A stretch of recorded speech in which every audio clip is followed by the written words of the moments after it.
bienvenidos nuevamente al curso Las Mujeres del Primer Siglo. En esta oportunidad vamos a tratar sobre el rol de 4 mujeres importantes para el crecimiento de las primeras comunidades cristianas. Ya en las sesiones anteriores vimos, a modo de introducción, cuál era el rol en los diversos campos o áreas de algunas de las mujeres en general en Israel, en Roma, en Grecia, para irnos ubicando en el contexto en el cual son estas reflexiones. Después pudimos reflexionar o ver el rol de María Magdalena, importantísimo también para el crecimiento del cristianismo en aquel tiempo. Y ahora, como ya mencioné hace un momentito, vamos a reflexionar sobre el rol de 4 mujeres importantes también para la extensión del cristianismo como tal. Su vida de estas mujeres nos recuerda que la misión de la iglesia efectivamente no solo gira alrededor de los hombres, sino también de las mujeres, que hicieron una gran contribución de colaboración con la misión evangelizadora de la iglesia. Por eso comenzamos con Priscila, después vamos a ver a Tabita, después a Febe y finalmente Lidia. Quizás para todos el nombre más conocido es el de Priscila o Prisca. Ella era una mujer noble, cristiana, de origen noble, y casada con un judío convertido al cristianismo, Aquila, su esposo, que trabajaba el cuero, especialmente ejercen el cuero en tiendas. Sin embargo, ellos, los dos, tanto Priscila como Aquila, desempeñaban el ministerio en equipo. Interesante. Un trabajo de co-trabajadores, así redundando en la palabra, que de repente no era lo usual, porque muchas veces hemos visto nombres de personajes solo sin relación con otros, pero aquí hay un rol interesante de equipo, de Priscila con el esposo. Pablo los conoce a ellos y parece que en algún momento también Pablo se dedicó a este tipo de actividad, el trabajo del cuero. Sin embargo, no se tiene exactitud sobre esta teoría. ¿Qué rol desempeñaron entonces Priscila y su esposo Aquila? Instruyeron a Apolo. Y como todos sabemos, Apolo luego fue un fiel servidor de Pablo en los diversos ministerios que realizó y en los diversos viajes a los cuales también Apolo acompañó a Pablo. Pablo confiaba mucho en ellos y viajaban visitando todas las iglesias. Ahora, en un primer momento, tanto Priscila como Aquila vivían en Roma. Sin embargo, fueron expulsados por el emperador Claudio, acusados de perturbar la paz. Posteriormente ellos se asientan en Corinto y a partir de Corinto establecen una comunidad cristiana en su casa. Ustedes se preguntarán y dirán, ¿por qué en la casa? ¿Por qué no en otro lugar, en una edificación? Lo que sucede es que en los primeros siglos o en el primer siglo, si nosotros leemos también la historia de la iglesia, podremos darnos cuenta de que las primeras comunidades cristianas o las comunidades cristianas surgen en las casas. ¿Por qué en las casas? Justamente por todo el contexto contrario a este grupo naciente que iba creciendo cada vez más. Entonces, tanto en Israel como en los diversos lugares fuera de Israel hasta llegar a Roma, las comunidades se reunían en las casas, ¿no? Para evitar justamente ser tomados prisioneros y posteriormente, incluso como caso de Roma, ser ejecutados simplemente por ser cristianos. Esa es la razón por las cuales se reunían en las casas. Un poquito para explicar también el contexto. Entonces, No se sabe si realmente esta pareja tenía un sustento financiero considerado, pero digamos que no es de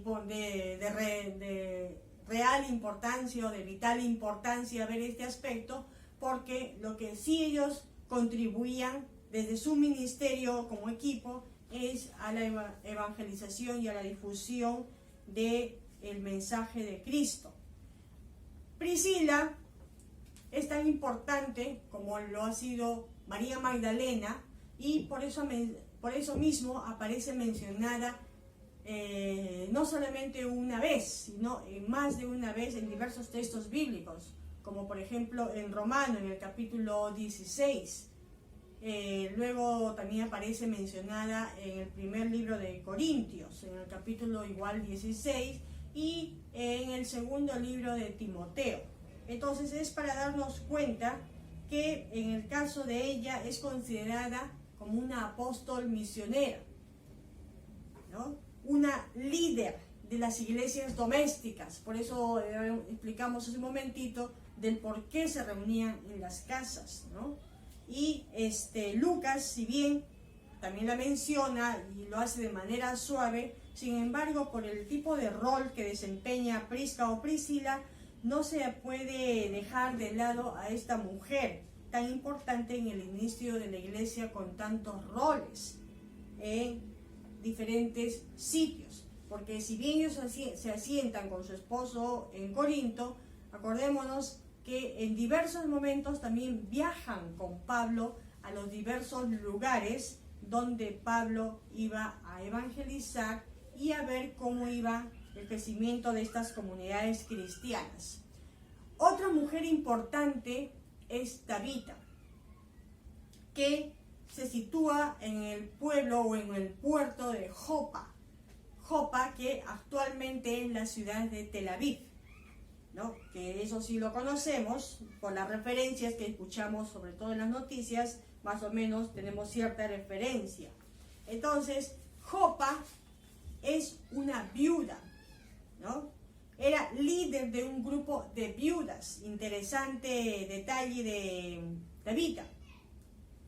Y en el caso de Tabita, cuyo nombre significa gacela en arameo, ella se dedicaba a reunir no solamente a las viudas, porque muchos podrían decir, solamente trabajaba con las viudas. No, porque se sabe que ella se dedicaba a hacer buenas obras, y las buenas obras para esos tiempos tienen una consideración importante, es decir, que es una señal de Dios que alguien haga buenas obras. Por eso es bien visto el rol de Tabita cuando hacía las buenas obras. Tabita se dice que era discípula, un término interesante para nosotros que ya conocemos su significado, y si bien no se conoce mucho de ella, parece que sí tenía suficiente situación económica como para sustentar el tipo de trabajo que ella hacía, ¿no? Ella vivía en la comunidad judeo-cristiana de este puerto de Jopa. Su ayuda no es ocasional, es decir, de vez en cuando, sino su ayuda es un trabajo sostenido y organizado. Creó también relaciones de apoyo y ayuda mutua, ¿no? Ella es la única mujer que se conoce resucitada por un apóstol. Además, ella funcionaba como una diaconisa en la iglesia de Jopa. Interesante detalle también. Unos comentaristas bíblicos observan que realmente el trabajo de Tabita tiene elementos no solo sociales, sino misioneros. Por eso el anterior término al cual también se le asienta a ella como discípula. Al mencionarla como discípula se entiende que hace un trabajo misionero. Y este trabajo ella lo hace con las viudas de Jopa en su iglesia doméstica. Ella está construyendo una comunidad con su servicio y su testimonio, importante también, o interesante, digamos así, ¿no? Se sabe que su rol es también importante, así como líder, así como lo ha sido también Priscila, que incluso hay, en cierta oportunidad manda llamar a Pedro. Fíjense ustedes, o sea, ese detalle de mandar a llamar a Pedro. Entonces, obvio que Pedro la tenía en mucha consideración también a Tabita. Ahora, muchos creyeron que cuando Tabita resucita, pues tenía algo especial. Sin embargo, no es así, ¿no? Simplemente Tabita creía mucho en Jesús y al convertirse en seguidora, discípula de este Jesús, luego presta su servicio y su testimonio es vital para ser considerada una de las líderes importantes en este puerto. Ahora vemos el rol de Febe, un nombre quizás difícil para expresar o decirlo así con facilidad. Febe aparece mencionada en la carta a los romanos, ¿no? Pablo indica que Febe es una diaconisa de la iglesia de Cencrea, la localidad donde estaba Febe, que era otro puerto ubicado al lado este o cerca a Corinto. Febe es la primera en la lista de 29 personas que es mencionada en el capítulo 16 de la carta a los romanos. Febe tiene un rol de formación también de la iglesia en esta localidad o en este puerto de Cencrea. Es diaconisa o ayudante, también dicho por muchos. Implica que ella está cumpliendo un rol importantísimo de liderazgo en la comunidad ya mencionada. Ella es benefactora también de el crecimiento de esta comunidad. No implica que ella tiene riqueza y poder. Sin embargo, Febe tiene mucha influencia. Ella ayudó a Pablo y a otras personas. Ella estaba totalmente integrada a la familia de los seguidores de Jesús, de Cristo. No sabemos si era casada o era soltera. No hay datos sobre ella en ese sentido, o era una madre de repente soltera. Pablo ha recibido mucho a Febe durante sus viajes y con su recomendación. Él está esperando devolver incluso esa hospitalidad recibida en las iglesias de Roma. Cosa difícil porque acordémonos que entrar en Roma en esos tiempos había que tener la ciudadanía, ¿no? Porque la ciudadanía otorgaba la facilidad también del desplazamiento como tal. Entonces, esto también es importante. Incluso Febe es llamada nuestra hermana. Fíjense ustedes el rol bonito que también se le denomina a Febe cuando es llamada así. En ningún momento Pablo habla de ella como alguien que es secundario a él, sino más bien Pablo habla de ella casi a nivel del mismo rol que él tiene. Pablo la trata como a una igual en la tarea de evangelización. Es ella incluso quien financia a Pablo y a otros seguidores de Jesús. Un dato interesante. Se da a entender que otros son dependientes de ella. Se dice que Febe es la persona que está llevando incluso la carta de Pablo a Roma. Fíjense ustedes el rol interesante de Febe, ¿no? Es costumbre que quien lleva la carta tiene que explicar lo que es difícil de entender a los demás. Entonces, o sea, si Febe hacía este tipo de trabajo, significa que Febe tenía la facultad de explicar por qué Pablo estaba enviando ese tipo de carta, ¿no? Febe tendría que ser una persona de bastante, dice, habilidad teológica, otro detalle, para poder explicar la carta a los romanos. Entonces nos damos cuenta que estamos ante una mujer bastante instruida, ¿no? También, y bastante, digamos así, importante en cuanto a la tarea de la evangelización, que junto a Pablo y a las otras mujeres anteriores, como Priscila y como Tabita, cada una en sus distintas localidades van ejerciendo este rol efectivamente de mujeres discípulas y misioneras. Y por último, vamos a ver a Lidia. Lidia es mencionada también en los Hechos de los Apóstoles en el capítulo 16, versículo del 13 al 15 y un poco más. Lidia fue una mujer que llegó a Filipos, de Lidia, y parece que de allí es que ella adquiere el nombre, y aunque no hay datos exactos sobre su proceder, parece que ella antes era esclava. Digamos, a diferencia de las anteriores mujeres mencionadas, este era, digamos, su origen como tal, pero bueno, a nosotros no nos interesa ver si era esclava o era noble o era judía o era griega, etc. Sin embargo, ella dice que se dedicaba a vender colorantes para las telas. Ella era de los que temen a Dios y los que creen en los principios morales de la ley judía, del Torá. No se sabe si ella era viuda, madre soltera o simplemente soltera. Tampoco hay datos así como parecidos a los de Febe.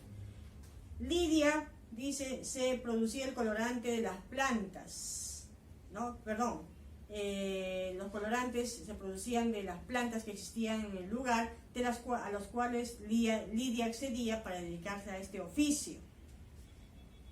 ¿Ya? Y las cualidades de liderazgo de Lidia para manejar su negocio dice que eran realmente tan fácil, y sobre todo por la organización que tenía en cuanto a lo que se dedicaba como oficio, y también la organización de la que se menciona en la comunidad naciente en el lugar donde estaba ella. Se dice que las mujeres se convierten escuchando la palabra. No hay milagros u otras cosas extraordinarias. Y la conversión de Lidia, su grupo y toda su casa fue el inicio, dicen, de la iglesia en Europa. Lidia es la primera cristiana en Europa, como Cornelio es el primer cristiano gentil. Es vital e importante, de acuerdo a los estudios, que había mujeres con posiciones de liderazgo en las sinagogas. No muchas, pero sí algunas. Por esta razón, no es extrañarse que las mujeres de Filipos estaban estudiando la Torá y haciendo las oraciones. Parece que antes de la llegada de Pablo y Silas, las mujeres ya habían llevado una vida en común, centradas en la palabra. Y Lidia no era extraña a este tipo, digamos, primero de enseñanza para ella aprenderlo y luego también impartirlo entre la gente de su localidad en donde vivía Lidia, a pesar, digamos así, del oficio en el cual ella también realizaba, porque es su sustento económico, ¿no? Un sustento económico de colorantes para telas que se difundía mucho en esa región y que luego incluso se industrializa, y a pesar de que se industrializa, igual no deja de estar sobre todo en manos de mujeres, ¿no? Lidia, dice, ofrece su casa a los evangelistas itinerantes. No es fácil en aquella época tener, digamos, esa fama de que yo ofrezco mi casa a unos itinerantes que están evangelizando, ¿no? Menos si son extranjeros. Entonces, imaginémonos lo que Lidia tuvo que pasar y explicar un poco a sus vecinos por qué hacía ese tipo de acogida, ¿no? Supongo que muchos habían pensado otro tipo de cosas. Sin embargo, eso no fue impedimento para que Lidia, así como ella evangelizaba desde su oficio, también acogiera a quienes se dedicaban a ir de manera itinerante de lugar en lugar. La casa de Lidia es la contradicción, por eso, directa de las iglesias, de las ideas patriarcales, del código de la casa, donde el hombre tiene el rol de esposo, amo, ¿no? De sus hijos, de sus esclavos, de su esposa. Son propiedad de la casa y su rol es reducido simplemente a la obediencia y sumisión. La casa de la comunidad se torna más bien un sitio donde pueden vivir de una manera alternativa en servicio de el otro o de la otra, dirigiendo sus energías al fin de que a nadie le falte lo que necesite. Este es el inicio de una de las iglesias también más fuertes fundadas por Pablo. Y ciertamente lo que él más amó, de la única de quien él aceptó ayuda financiera. Si bien decíamos al inicio de ver el rol de Lidia, que parece que fue esclava, sin embargo, fíjense ustedes, luego cómo Lidia se convierte también en un sustento financiero para los viajes de Pablo y para todo lo que implica el crecimiento y el nacimiento de comunidades cristianas como tal. La historia de Lidia, entonces, es de la iglesia en Filipos. Se inicia en la casa de Lidia y termina con la casa de Lidia, la iglesia doméstica. Y ahora entenderemos por qué ahora las familias mismo, o las familias, se denomina, según el catecismo de nuestra iglesia, que una familia es una iglesia doméstica. Entonces, sinónimo de una comunidad que instruye, una comunidad que enseña, una comunidad que evangeliza, porque eso es lo que representaron estas 4 mujeres que así muy rápidamente hemos visto a modo de reflexión, ¿no?